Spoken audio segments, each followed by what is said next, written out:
Sa oras ng kalamidad, mahalagang nakatutok sa mga ulat sa radyo at TV. Pero sa kasabay ng pagdaan ng panahon ay ang pagiging high-tech ng pagbibigay impormasyon. Isang halimbawa na dito ang gamit ng social media sa pag-aanunsyo kung may pasok o wala at kung ano na magiging lagay ng panahon. Narito ang report ni Julius D. Samburun.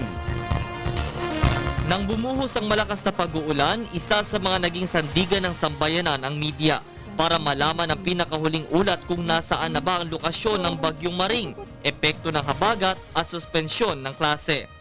Bukod sa mga pulis, bumbero, doktor at rescue teams ay kasama din sa rapid response teams ang mga tagapagbalita ng bayan na masugid na gumagalugad ng mga istoryang iuulat sa sambayanan. E ano nga ba ang tulong ng media sa publiko? Sa telebisyon, walang patid na ibinabalita nito ang mga pinakahuling detalye sa mga pangunahing balita, lalo't sa mga ganitong sitwasyon o kalamidad. May audio at may video ito kaya mas madaling nakikita ng mga manonood. Sa radyo, ang mga lugar na hindi nararating o naaabot ng signal ay siya namang pinipilit na masusugid na radio reporters at kahit boses lang ay inahatid pa rin nila ito ang pinakahuling mga balita. At sa makabagong panahon, magagamit na din ang social networking sites gaya ng Facebook, Twitter o YouTube para makapagbigay ng ulat. Mas mabilis kasi nitong naipaparating sa publiko kung may pagbabago sa suspensyon ng klase gaya nitong mga nagdaang araw. Makabago na din ang kanilang pagbibigay impormasyon kung dati ay simpleng status lang, ngayon ay ginagamitan na din ito ng hashtag.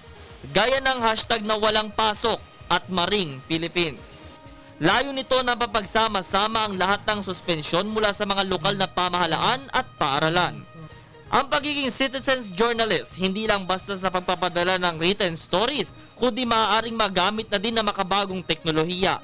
Mula sa cellphone, computer hanggang sa camera, mabilis nitong maipaparating ang impormasyon sa kanilang kinaroroonan at may bonus pa, pwede nang mag-live. Alang-alang sa bayan, umulan man o umaraw, ang mga walang pagod na tagapagbalita ng bayan ay handang maglingkod. Hindi iniinda ang pagod, laging hinaharap dahil hangad naming makapagbigay ng ulat na tama, patas, napapanahon at swak sa panlasa ng publiko. Kasama ang buong puwersa ng telebisyon ng bayan, ako si Julius D. Samburun.